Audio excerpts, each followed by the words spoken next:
Bueno, buenos días estudiantes, docentes.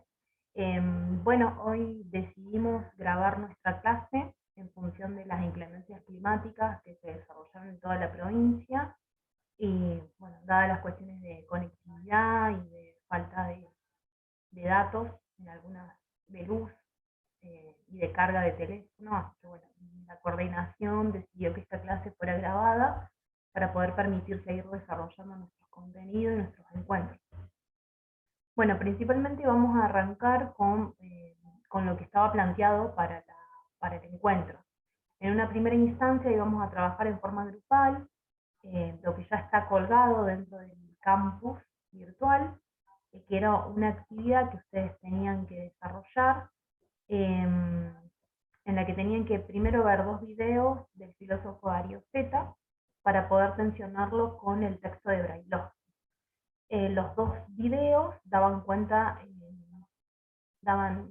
profundizaban sobre la tarea educativa, y yo les pedí y les solicité que pudieran evidenciar cuáles son los elementos de la situación educativa o de una relación típica educativa que Darío Zeta va eh, poniendo foco o quizás indagando, profundizando sobre ese elemento.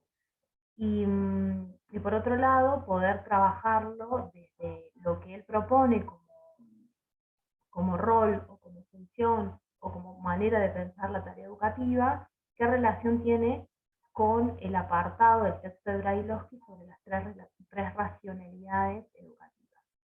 Así que bueno, los invito, digamos, a que puedan realizar esa actividad, que la puedan subir a la plataforma. Ya está habilitada la plataforma para que ustedes puedan subir esa tarea.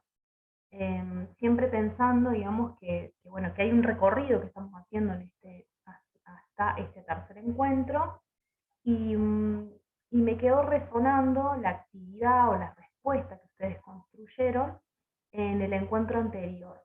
Recuerden que ustedes tuvieron que elaborar y construir ciertas creencias que las iban a escribir en forma de frases que circulaban dentro de los centros de formación profesional y que estaban involucrados o estaban relacionados, asociados a las prácticas que ustedes desarrollan dentro de los centros, a los destinatarios o alumnos a donde están involucrados en sus cursos, a los destinatarios que llegan de esa relación que tiene el centro de formación con la comunidad, con el contexto, también obviamente relacionado al centro de formación, y me quedaron resonando muchas de las frases, también en lo que pude leer, en lo que ustedes ya subieron como actividad, como respuesta a esa actividad, y creí conveniente que para esta clase era primordial poder trabajar los elementos de la situación comunicativa.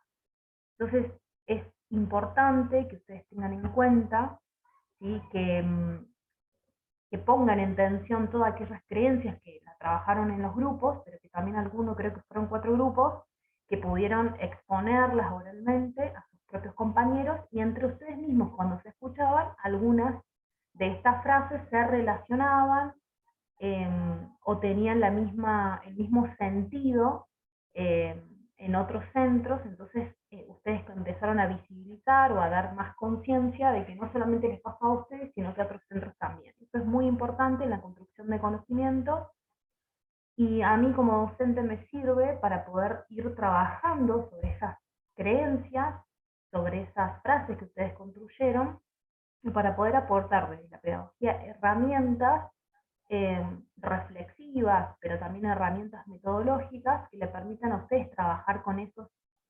sentires, con esos pensamientos, con esos discursos que circulan y que también tienen que ver mucho con la práctica educativa que yo desarrollo dentro de ese centro, pero sobre todo para darle un significado, porque si uno apunta desde su lugar a un cambio significativo de la educación, desde nuestro lugar, desde nuestro pequeño aporte, uno tiene que repensar estas frases, ¿sí?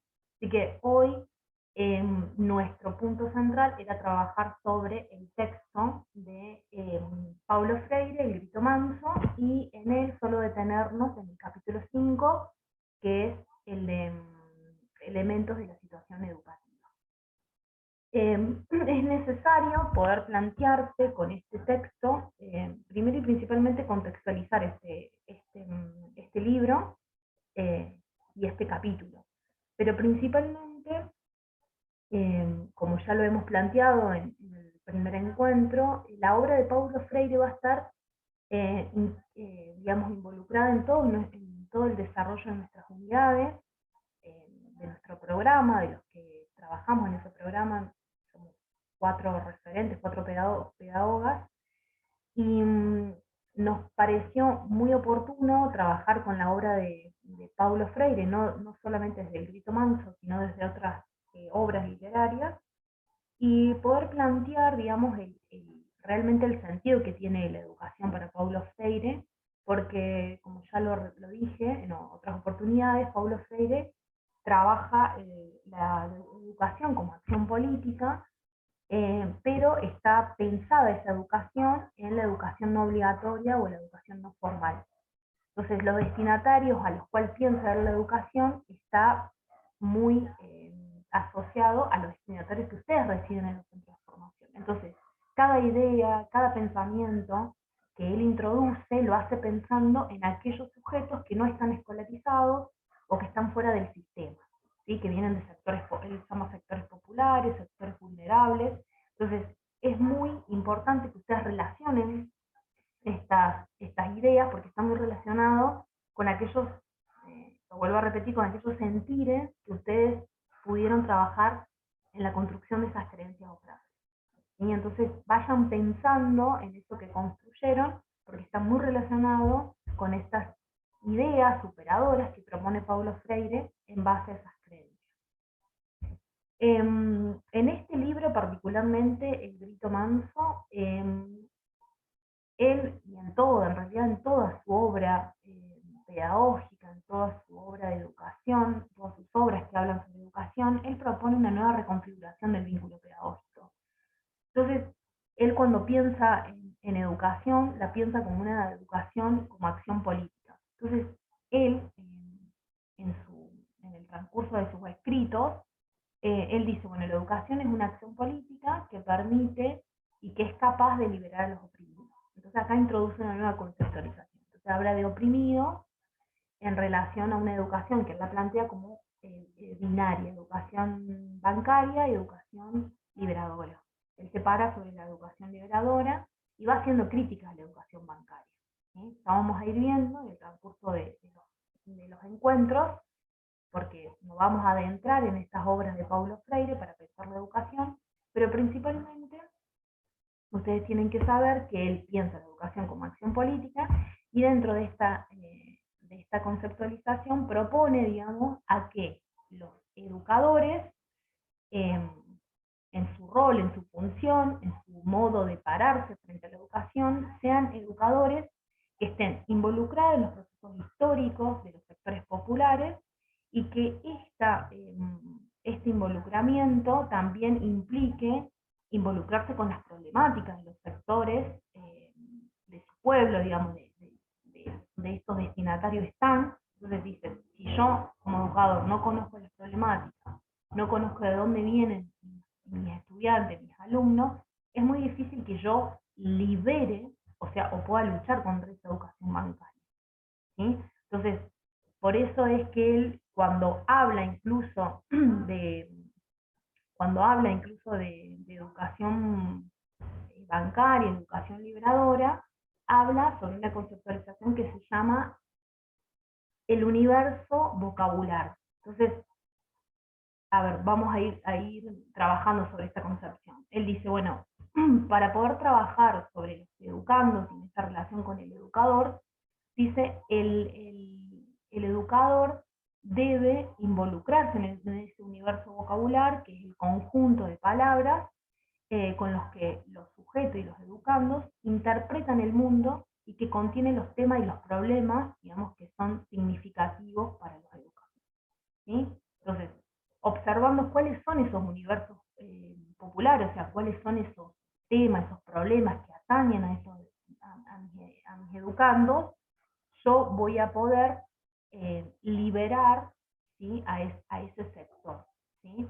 Entonces él dice, si yo no hago si yo no conozco, si yo no me involucro en ese universo vocabular de aquellos que son mis educandos, siempre voy a mantener una estructura de dominación, porque siempre es como que yo voy a ver al educando en una situación de carencia. Entonces, si yo le vengo a proveer, yo le vengo a dar, porque él algo que no tiene. Entonces él dice, no es así. Entonces, si yo no me involucro, si yo no sé quiénes son los que vienen, ¿sí?, hacia mí, buscando, en el caso de ustedes, un oficio, una manera, un proyecto de vida, un trabajo. O sea, si yo no sé a qué vienen a mi curso, si yo no sé de dónde vienen, cuáles son esas condiciones de las que vienen mis educandos, entonces yo voy a estar, de alguna manera, voy a estar intentando, o al menos lo que él plantea, diciendo, bueno, no los voy a poder permitir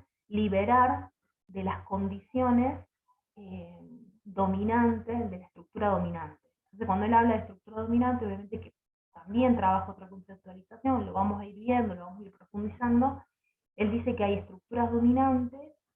¿Por qué? Porque dice que hay ciertos lenguajes y experiencias que están dentro de estas relaciones de dominación que influyen, ¿sí?, y que de manera objetiva se involucran, ¿sí?, en las formas de pensar y de hablar del mundo.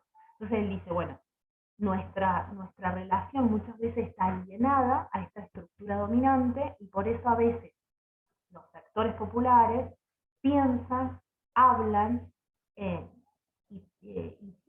y sostienen, digamos, formas de pensar el mundo como la estructura dominante, ¿sí? Él dice, habla de dos elementos constitutivos donde se dan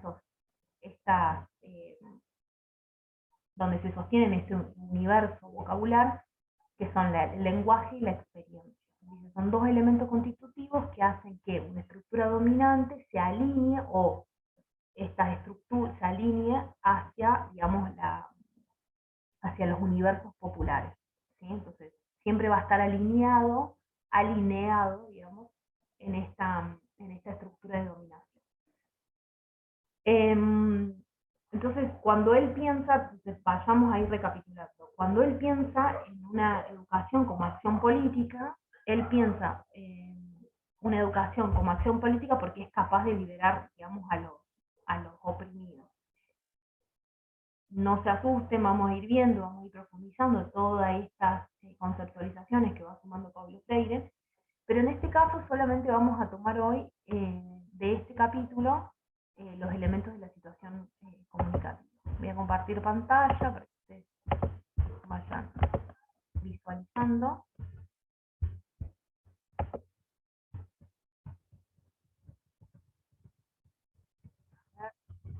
Un poquito, ahí está. Bueno, hoy vamos a ver, bueno, este capítulo de este libro de Paulo Freire, El grito manso, y es necesario que tengamos la posibilidad de hoy de ver una introducción donde nos permita contextualizar este libro, ¿sí?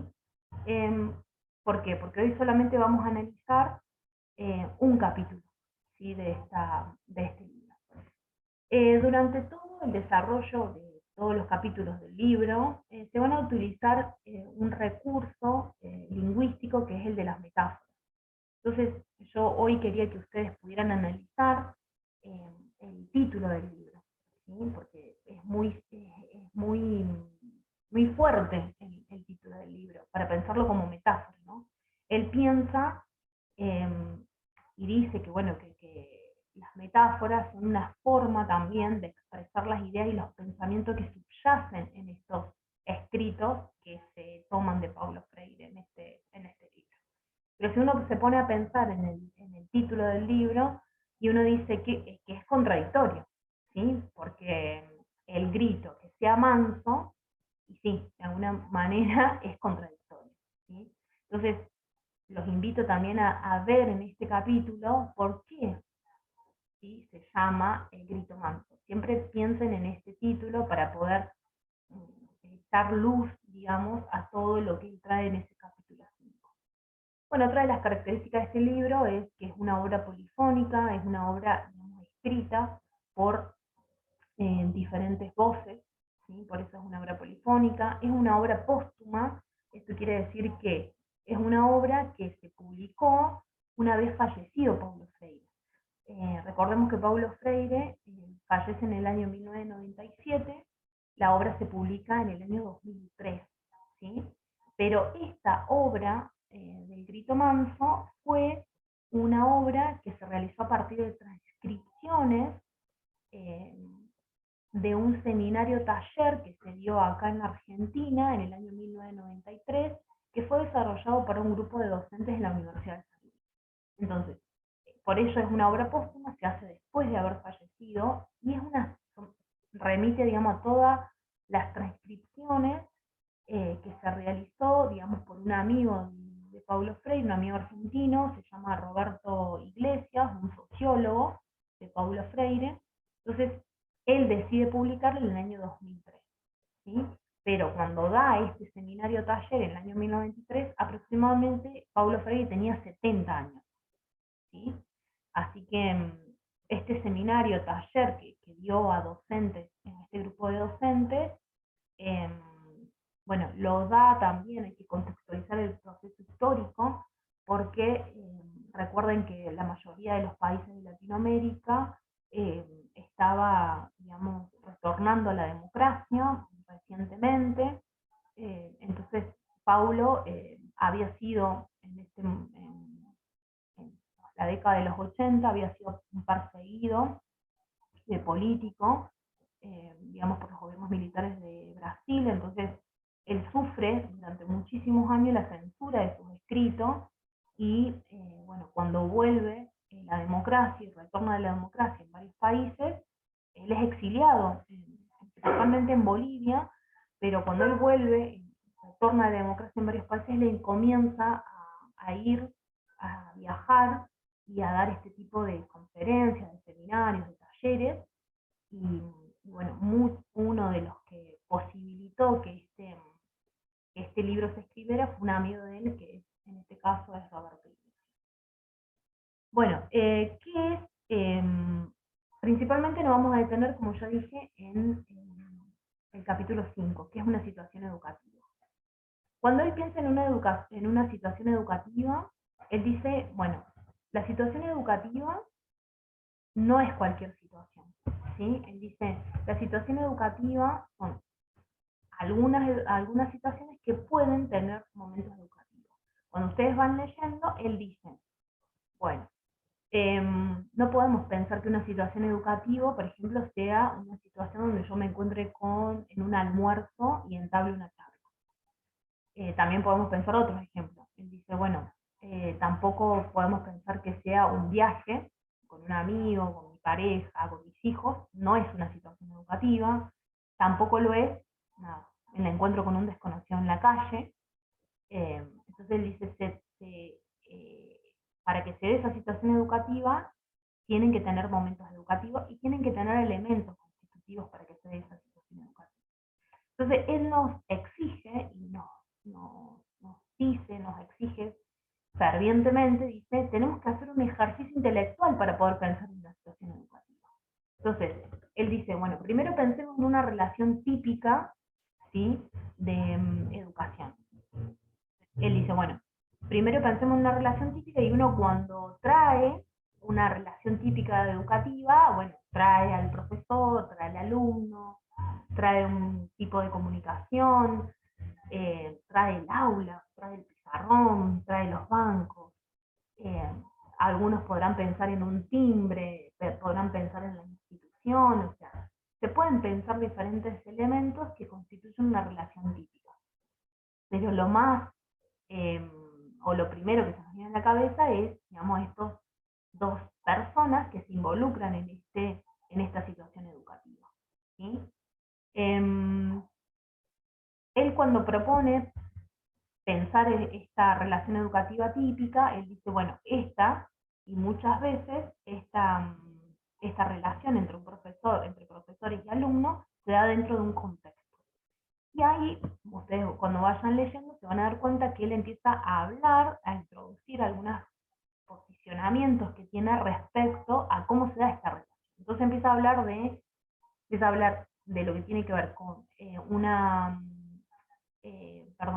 educación meramente, digamos, que se puede establecer en una relación de dominación o en una relación liberadora. Entonces dice, bueno, muchas de las relaciones que yo establezco entre el profesor, entre yo y mis alumnos, puede ser una relación de dominación, donde yo, lo que hablaba recién, en esto de cómo pienso al otro en esta relación, lo puedo pensar desde el lugar de la carencia, aquello que no tiene, entonces yo vengo y ofrezco, yo vengo y doy porque aquel no lo sabe. Entonces, en esa relación de carencia, en esa relación de que el otro no puede o no tiene, eh, se da muchas veces esta relación educativa. Pero él también dice, bueno, las relaciones también se pueden dar o pueden promover las situaciones educativas, proponer un pensamiento crítico, un pensamiento liberador, y acá, bueno, va de nuevo y propone esta diferenciación entre la educación bancaria y la educación liberadora. Entonces,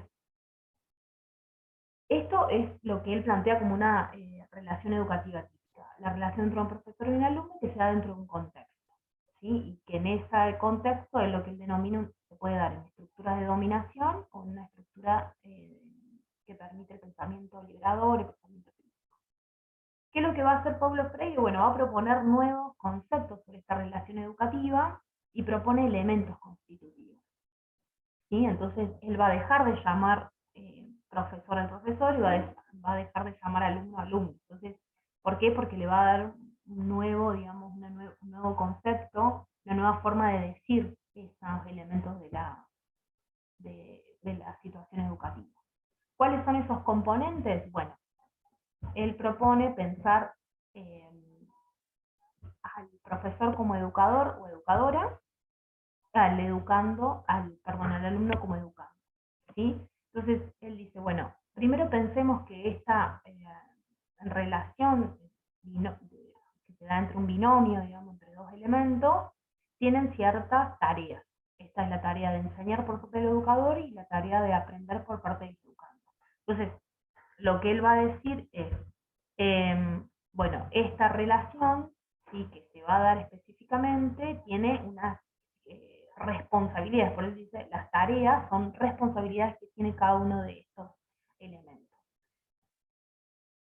Esta situación educativa y este vínculo educativo, él dice, no se da de forma aislada, ¿sí?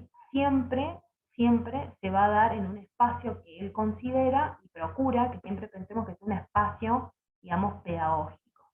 Entonces, lo que él dice, bueno, si se da en un espacio,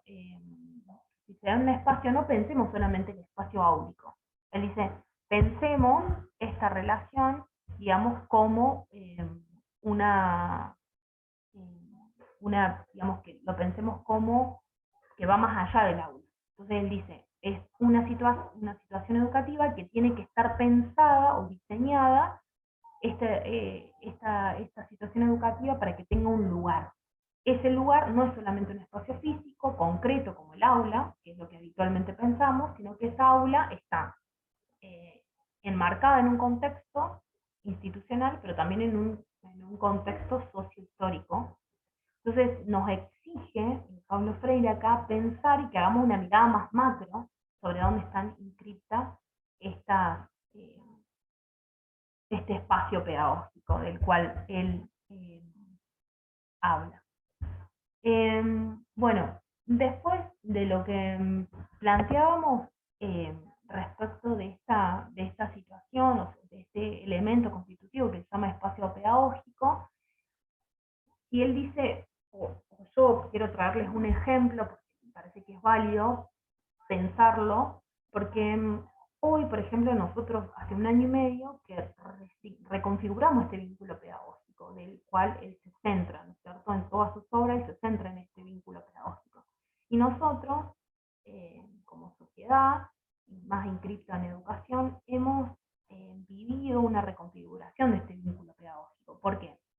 Porque hace un año y medio nosotros tuvimos una nueva relación dentro de esta situación educativa, porque bueno, el el aula como aula comenzó a tener otro significado, ¿sí? Hasta antes de 1 año y medio, nuestras situaciones educativas sucedían dentro de un aula presencial, ¿sí? Luego, en el comienzo de la pandemia, reconfiguramos ese espacio del aula y lo llevamos a otro espacio. ¿Por qué lo llevamos? Ahí es donde nos tenemos que preguntar, ¿por qué lo llevamos a otro espacio, a esa aula o a ese vínculo pedagógico? ¿Por qué? Bueno, porque hubo un contexto macro, un contexto nacional, un contexto global que hizo que tuviéramos que tomar decisiones respecto a dónde llevábamos ese vínculo pedagógico, ¿sí? Dónde se iba a dar esta situación educativa, ¿sí? Y en este caso, por ejemplo, en el caso nuestro, nosotros tenemos una relación, un vínculo pedagógico a través de un aula virtual. Entonces, esa reconfiguración, entonces él dice, bueno, no pensemos el espacio como el aula físico, sino pensemos en este contexto macro, vayamos de lo micro a lo macro, pensemos, digamos, que no solamente es un espacio, digamos, áulico, sino que va más allá de ese espacio físico. Entonces, otro de los elementos que están muy asociados al espacio, y que seguramente ustedes lo pueden llegar a traer, como elemento constitutivo, es el elemento del tiempo. Entonces también nos exige este ejercicio intelectual permanentemente, porque él dice, bueno, no pensemos en los tiempos como en este tiempo, digamos, solamente que lo asociamos a lo cronológico, de esto de asociarlos a empieza la jornada, termina la jornada. Empieza mi módulo, termina el módulo, recreo. No, él dice, vayamos mucho más allá de pensar el tiempo pedagógico, el tiempo cronológico. Vayamos a pensar en un tiempo pedagógico. Y acá se hace una serie de preguntas que es bueno tenerlo en cuenta porque muy pocas veces pensamos en estas cuestiones o en estos interrogantes que él nos plantea. Porque dice, bueno, ¿cómo aprovecho yo mi tiempo eficazmente? ¿Al servicio de qué o de quiénes defino ese tiempo? Entonces, él dice, bueno, toda práctica educativa debe estar pensando constantemente para qué y para quién. Entonces él dice, bueno, a ver, si uno piensa, decir, bueno, ¿al servicio de quién? Cuando dice al servicio de quién, dice, bueno, a ver, lo hago al servicio de que todo el desarrollo de mi planificación se dé en tal encuentro, bajo tales condiciones, porque, o por ejemplo, o que el centro de formación a mí me exija que yo en 16 clases tengo que desarrollar todo mi programa y lo tengo que hacer así, digamos, en forma limitada, porque bueno, porque eso es lo que se me exige desde eso. Entonces, ahí es donde él hace un análisis muy crítico, porque bueno, también lo va haciendo sobre cómo a veces, en esto de la eficacia, eh, él va, digamos, va haciendo una crítica, sobre todo en la escolaridad de los niños, donde dice, bueno, ¿cuánto tiempo pierden los niños o cuánto tiempo le dedico a un tiempo que no tiene significancia, digamos, para los niños? O sea, entonces dice, bueno, pensemos en los recreos, pensemos en los momentos, los rituales, pensemos en esas cosas que por ahí no ayudan a aprovechar ese tiempo si no le doy un sentido. Entonces, él es muy, muy crítico sobre eso del tiempo para que lo repensemos. Entonces, léanlo porque creo que también va a rememorar muchas de las cosas de nuestra biografía escolar para que la podamos repensar también dentro de nuestras prácticas. Entonces, una de las cosas de lo que piensa del tiempo, que muchas veces ese tiempo no está pensada en función de los educandos, o sea, de los niños, de los adolescentes o de los adultos, de los cuales están involucrados en mi relación educativa. Él dice, muchas veces eso es lo último en lo que yo pienso, primero pienso en lo que yo tengo que dar, en lo que a mí me exigen que dé, la currícula, bueno, y un montón de factores que inciden en ese tiempo. Entonces, él va a hacer un juego de palabras y va a decir, bueno, es necesario introducir dentro de lo que es el tiempo pedagógico, lo que tiene que ver el tiempo de preguntas y respuestas. Acá tiene una concepción él sobre la enseñanza que es una concepción de la lógica, la retroalimentación permanente entre preguntas y respuestas. también va poniendo límites a ese pensamiento sobre la enseñanza, ¿sí? Y sobre todo en los tiempos. Bueno, después de lo que implica, digamos, pensar como otro elemento constitutivo, y ustedes acá lo van a asociar mucho al otro módulo, que es la didáctica, por eso también vamos a ir haciendo vamos a ir yendo y viniendo, porque yo sé que muchas veces hasta que ustedes tomen conciencia de lo que es la pedagogía, la puedan diferenciar también de la didáctica. Recuerden, la pedagogía es como la madre de la didáctica. Y la didáctica siempre está centrada en lo que tiene que ver la planificación, ¿sí? Sobre todo en este elemento constitutivo, y por eso me gusta este texto, porque a ustedes les va un poco a ampliar el abordaje de que la pedagogía no es solamente la planificación, no es solamente, digamos, el desarrollo de los contenidos, los objetivos, la fundamentación, los criterios de evaluación. Es eso, pero es mucho más que eso. Entonces, otro de los elementos quizás que ustedes asocien a esta relación educativa es los contenidos curriculares. Cuando él piensa en contenidos curriculares, tampoco le dice así, le dice objetos cognoscibles, introduce una nueva conceptualización. Entonces él dice, bueno, ¿qué son los objetos cognoscibles? Bueno, los objetos cognoscibles son aquellos objetos que tienen las posibilidades de ser conocidos. Serían todos aquellos temas, todos aquellos saberes, aquellas problemáticas, aquellos desafíos que uno pueda proponer eh, para que eh, para que sea introducido en esta relación entre educador y educando. Entonces, él dice, bueno, todo esto es lo que yo incorporo en mi programa y que necesita ser conocido, ¿sí? Por los educandos, ¿sí? En esta práctica educativa, esos objetos que yo selecciono son los que son necesarios de ser conocidos por mis educandos. Entonces, acá él va a tratar y también va a proponer un ejercicio intelectual sobre este elemento, los objetos cognoscibles. Él dice, bueno, yo como educadora propongo una selección de esos objetos, una selección de temas, una selección de problemáticas que yo quiero traer a mi situación educativa. Entonces él dice, bueno, pensemos que esos objetos estén en función, digamos, del ejercicio de la curiosidad. Cuando él dice el ejercicio de la curiosidad, él, digamos, propone, digamos, promover estas instancias de la curiosidad, tanto en niños, adolescentes o adultos, porque él dice que, bueno, que esto va a permitir construir o enriquecer mi propuesta. Entonces, dice, está pensando siempre en esta concepción dialógica de la educación, donde yo me retroalimento. Por eso está muy asociado el ejercicio de la curiosidad con los tiempos de las preguntas y respuestas, ¿sí? Otro de los puntos centrales en este desarrollo de los objetos cognoscibles es asumir los límites de la libertad. Entonces, él dice que asumir los límites de la libertad, y tiene que ver con la crítica esta que hace sobre el tiempo, es que yo no todo el tiempo que yo utilice en esta relación educativa tiene que estar bajo los parámetros de preguntas y respuestas, sino que debe ser, digamos, en forma que debe estar pensada en formas de límites que el educador pueda poner para que sea provechosa la escucha de tanto de los niños como de los adolescentes. Entonces dice, hay tiempos para preguntas, pero hay tiempo para la respuesta. Entonces, ¿se necesitan los límites? Sí, se necesitan los límites porque es bueno poner límites, porque es provechosa la escucha, pero también permitir que en ciertos momentos sucedan, que no todo el tiempo suceda, sino que suceda en algunas ocasiones para que me permita a mí el desarrollo de esta selección de objetos cognoscibles que yo traigo a esta relación educativa.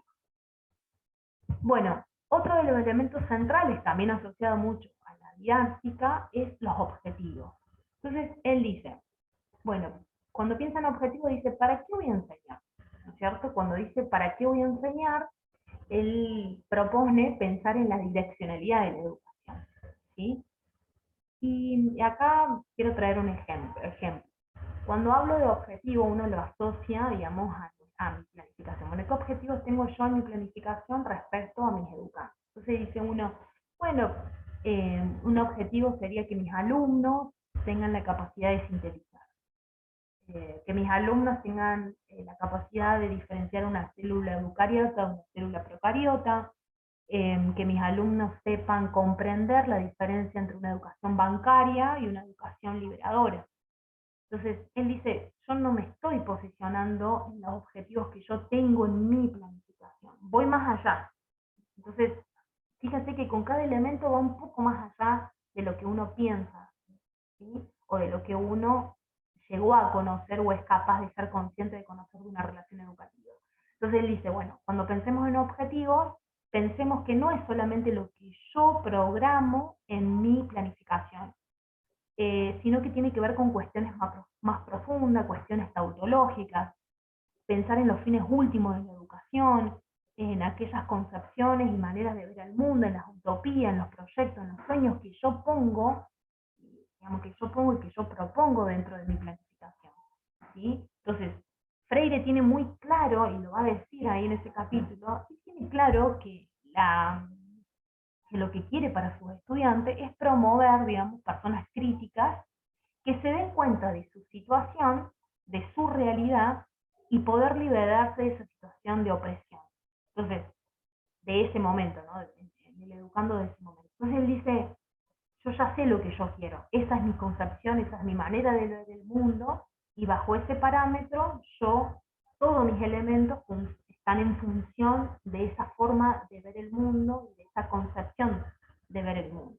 Entonces, cuando, cuando uno piensa en desde qué lugar estoy enseñando, desde qué lugar me paro para educar, él dice, bueno, tenemos que pensar que esta situación educativa se tiene que dar en ciertos lugares y que esa situación educativa puede posicionarse desde un lugar autoritario o desde un lugar democrático participativo. Entonces dice, bueno, pensemos que si yo lo hago dentro de una posición autoritaria, porque así pienso yo, porque así es mi concepción, porque así es mi manera de pensar la educación de una forma autoritaria, bueno, establezco obviamente una estructura de dominación. Y ahí volvemos a lo que mencionaba antes, en un lugar donde yo, proveedor del saber, busco en depositar mis saberes o mis conocimientos en otro, que sería en este caso el educando, porque lo sitúo en un lugar de carencia. Entonces esa es mi concepción de ver la educación. Entonces él dice, bueno, esa es una forma de posicionarse, esa es un objetivo eh, que yo pienso para esta relación educativa entre educador y educando. Entonces, él dice, si yo me paro para pensar en mis estudiantes, para promover, digamos, para potenciar pensamientos críticos, entonces yo ahí estoy pensando en una relación que se establece bajo una relación democrática, participativa, en el que yo tengo en cuenta al otro para poder, eh, para poder pensar la enseñanza. Entonces él dice, bueno, entonces pensemos cuál es nuestro objetivo a la hora de diseñar una relación educativa, ¿sí? O sea, yo quiero que ustedes piensen tanto en lo que ustedes escriben como también en lo que ustedes piensan, ¿sí?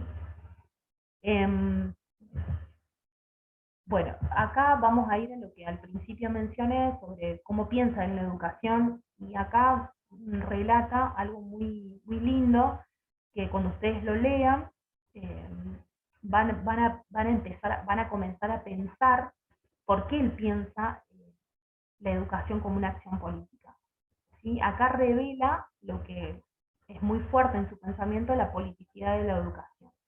Y acá revela dos características de la situación educativa que acá están mencionadas, es la estética y la ética. Entonces él dice, bueno, toda práctica educativa es una situación política, y esta politicidad de la educación revela dos puntos, la estética y la ética.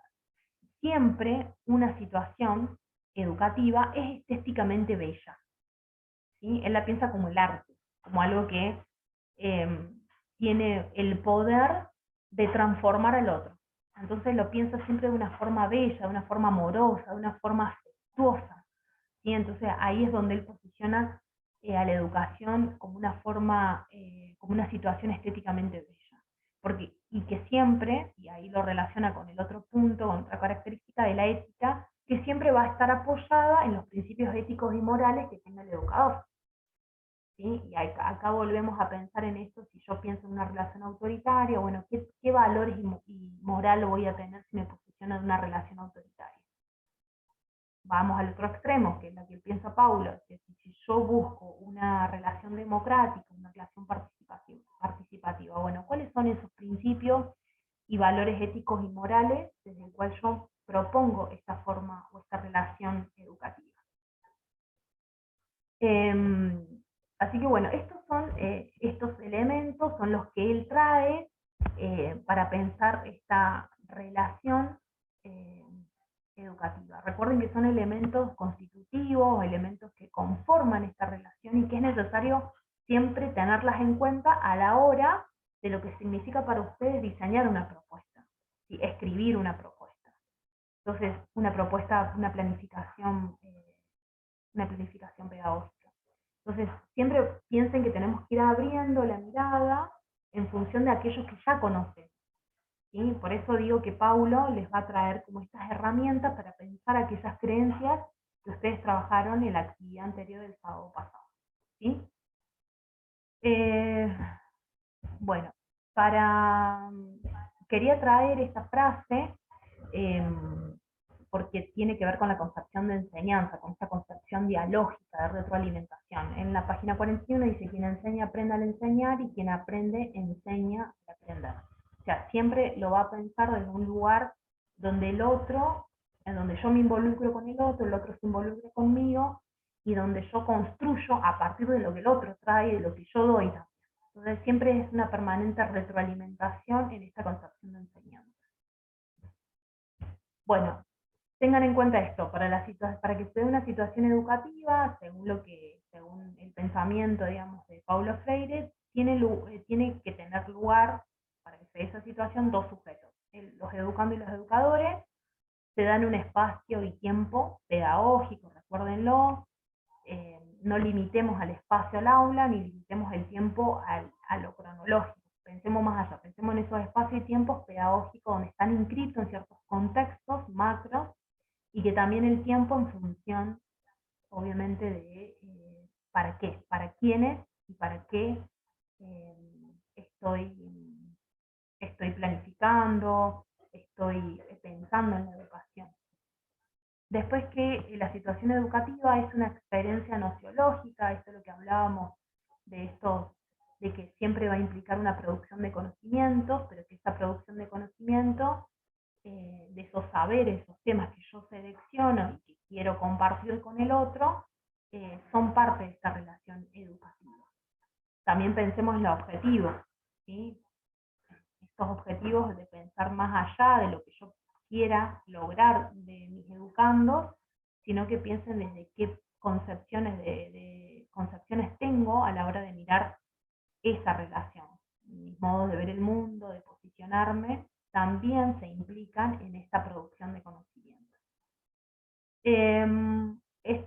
También que, bueno, que la situación educativa es una práctica política, él ya está pensando en la educación como acción política, así que, bueno, es muy fuerte el pensamiento de la politicidad de la educación constante. Ustedes lo van a ver en el capítulo número 5, que él trae constantemente esta palabra de la práctica política, ¿sí? Pensando en estos dos pilares donde él sitúa esta práctica política, uno la estética y el otro la ética, ¿sí? Y acá está muy relacionado con el siguiente punto, que está envuelta en sueños, ¿sí? Y esto es porque todo lo que está en esta relación educativa está implicado bajo valores, utopías, sueños, concepciones del mundo, concepciones de cómo yo veo el mundo, y en este caso cómo veo la educación, ¿sí? Y bueno, que la situación educativa es una práctica bella y ética. Esto es así porque él la piensa en este lugar. Bueno, terminamos con el capítulo 5, los invito a leer, pero también los voy a invitar a ver 20 minutos de un material audiovisual para poder comprender y contextualizar al autor. es una serie que, bueno, actualmente la están, digamos, se puede ver en el canal Encuentro.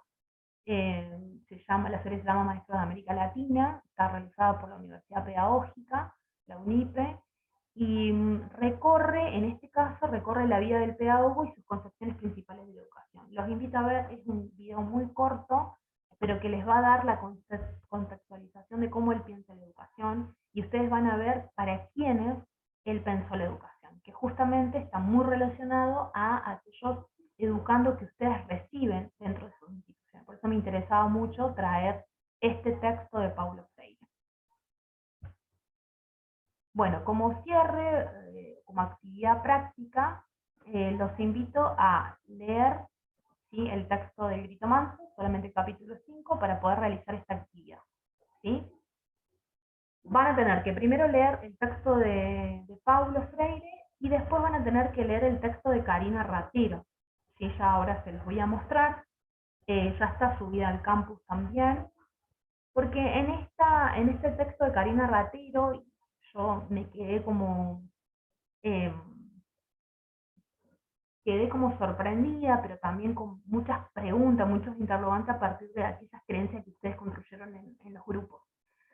Y Karina Ratero, esta pedagoga, también, ¿sí?, trabaja sobre trabaja sobre escenas educativas principalmente, pero está muy relacionado con todas aquellas ideas, frases, creencias que ustedes trajeron la semana pasada, ¿sí? Entonces me pareció oportuno este recurso de lectura, son solamente 2 páginas, pero para que ustedes puedan analizar las 2 escenas educativas, son muy cortitas, pero que les va a permitir poder trabajar esas, vuelvo a repetir, esas creencias que ustedes trajeron en la actividad anterior, ¿sí? Y las van a poder trabajar también desde el texto de Paulo Freire. Entonces, por un lado les pido que analicen si las escenas que presenta el autor son educativas, que las fundamenten, por qué creen que es así, cuáles son los aspectos que analiza de esa situación, de esa escena educativa, de esas escenas, porque ella va a decir, bueno, esta es la escena que presento, pero también hay ciertas cosas que quiero que miren, ¿sí? Sintéticamente ustedes obviamente no tendrían que copiar, sino que decir, bueno, de esta situación toma tales temas. No sé, la discriminación, puede tomar la inclusión, bueno, ¿qué temas? ¿Qué temas analiza la autora a partir de tal escena y tal escena? Describir el contexto, es muy importante detenernos en esto del contexto de las escenas con la información que brinda, ¿sí? Porque obviamente que no se detiene en un contexto macro, pero sí un contexto que tiene que ver con ese encuentro con el otro, ¿sí? Y bueno, a partir de lo que se trabajó en este capítulo 5, perdón, puse el número 2, qué elementos de la situación educativa identifican en cada una de ellas. Si ustedes pueden identificar el tiempo o el espacio pedagógico, si pueden identificar un contenido, digamos, algo, si pueden visualizar objetivos, ¿sí?, en esto de la direccionalidad de la educación, qué ven dentro de esa escena, qué formas de parar, qué concepciones del mundo trae ese educador en esa relación con ese educando, que lo posiciona para poder pensar esa situación educativa. Después me gustaría que leyeran la página 41 del texto de Paulo Freire, que habla sobre el aprender a escuchar. Es el segundo párrafo, dice, y ahí les pido que hagan una reflexión, digamos, ¿qué relación tiene el planteo de Paulo Freire sobre la escucha y las escenas planteadas? Porque, bueno, si ustedes lo van a ver, tiene mucha relación, y él habla sobre la escucha de una forma muy bella, muy linda. Entonces me gustaría que ustedes pudieran proponer qué tipo de escucha se necesita en ambas situaciones, ¿sí?, a partir de lo que dice Paulo Freire, ¿cierto? Y en relación traigo acá una frase que la toma en la página 41, 42, y les pregunto a ustedes qué sentido cobra para usted esta frase, ¿sí? Porque tiene que ver con lo que ya las actividades planteadas en los encuentros anteriores. Así que, bueno, les propongo esta lectura de esta frase y bueno, nada, cómo se involucran ustedes como educandos y como educadores con este posicionamiento que marca Paulo Freire. Me gustaría leerlo para ver qué sentidos tienen o cómo impacta esta frase o no en ustedes. Por último, para el próximo encuentro, bueno, también los invito al 28 de agosto, los invito a leer las imágenes de una transmisión de Sandra Carli. Ya no vamos a adentrar al concepto de transmisión, pero tiene que ver mucho este texto con una escena educativa, por eso también traje este recurso con Karina Ratero sobre las escenas, para que ustedes vayan de qué manera se escribe una escena educativa, ¿sí? En este caso, Sandra Carli hace un abordaje profundo de una escena educativa, y bueno, me gustaría que lo leyeran, y bueno, vamos a trabajar en el próximo encuentro sobre a qué llamamos a enseñar de los autores Aleao y Antelo en el libro de Los gajes de la oficia. Así que bueno, les propongo poder realizar esta actividad, los invito a leer a Paulo Freire, los invito a volar con Paulo Freire desde sus concepciones de educación, y sobre todo, nada, seguir pensando todo esto que hemos trabajado en las clases anteriores, sobre las creencias tanto del sistema educativo argentino, pero también las creencias que ustedes sostienen dentro de estos centros, para poder ir buscando las herramientas o aquellos, no solamente herramientas intelectuales, sino herramientas prácticas para poder ir haciendo estos cambios, estas transformaciones en nuestras prácticas educativas. Bien, solamente les quería mostrar acá, visualizar,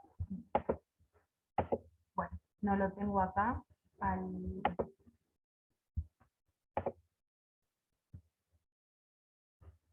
no lo tengo acá de Karina Ratero, pero son solamente 2 páginas, así que bueno, los invito a hacer la actividad para el próximo encuentro, y bueno, los voy a estar leyendo, así que bueno, me despido de ustedes, ojalá puedan, el próximo encuentro no tengamos tantos avatares técnicos y podamos encontrarnos en esta formación del instructorado.